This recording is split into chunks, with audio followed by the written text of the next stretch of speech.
Welcome my friends. Thank you very much for visiting my house. And sorry, the other parts of my videos, camera, are replicating, blur, or bright, because it's my time that I did it on purpose so that other people who pass by on the walking street in Balibago won't expose their faces too much. I hope you're kindly understanding my video.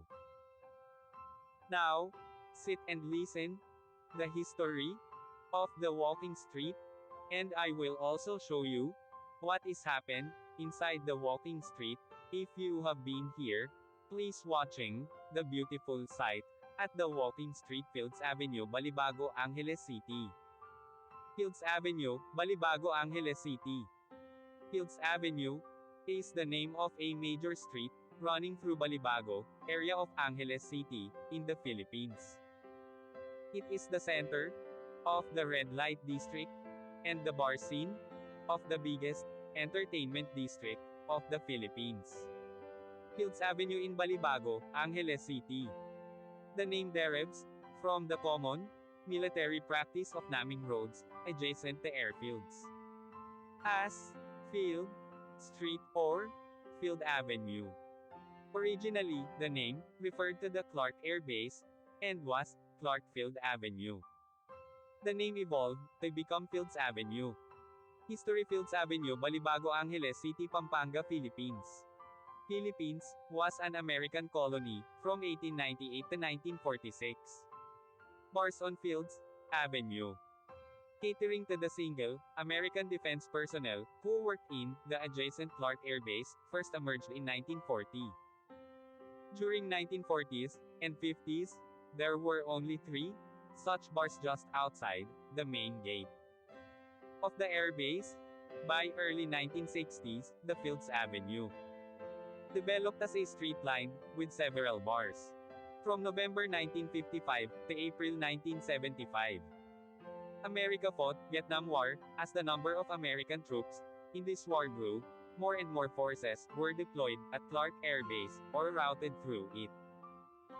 This led to a pro-life ration of bars, live bands, and prostitution, the latter mostly by young Filipino women, most of them either teenagers or 18 hanggang 55 years old.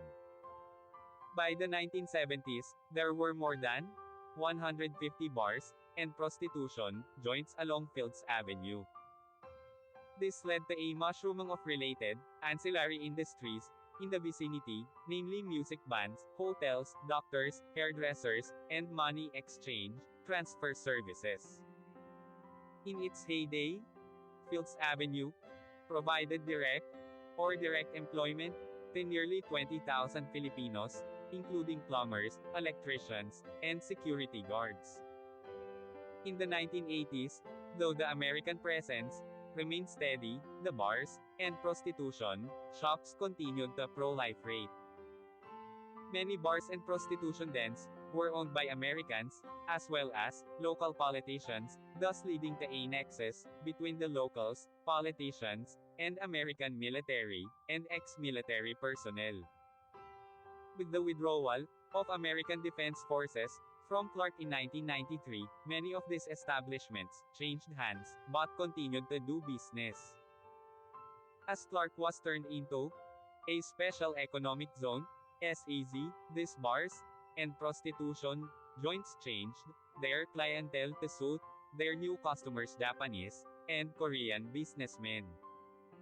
Restaurants serving food from these countries began to appear, and signboards in these languages were put up. The period from 2000 hanggang 2010 saw further expansion of these joints, as the area was relabeled as an entertainment district. While prostitution was officially banned, girls working here were simply redesignated as guest relations officers, GRO, and prostitution continued in practice.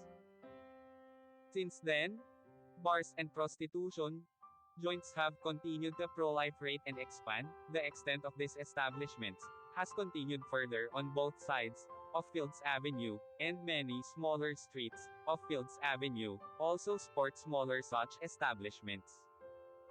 In 2010, a section of Fields Avenue, at the end where it meets the MacArthur Highway, was named as Walking Street, mimicking Walking Street in Pattaya.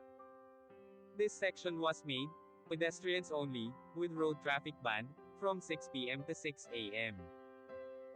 People arriving by air either take a taxi direct to hotel or a jeepney to Main Gate Jeepney Terminal, located between the North SM Mall, Fields Avenue to South, and Bayanihan Park to East.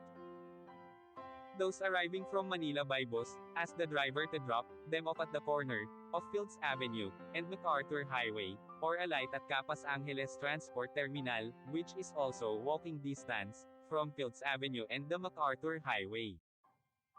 The presence of family-oriented activities on the other side of Fields Avenue, namely shopping malls, as well as activity centers in Clark Air Base, has led to a neat separation between the two.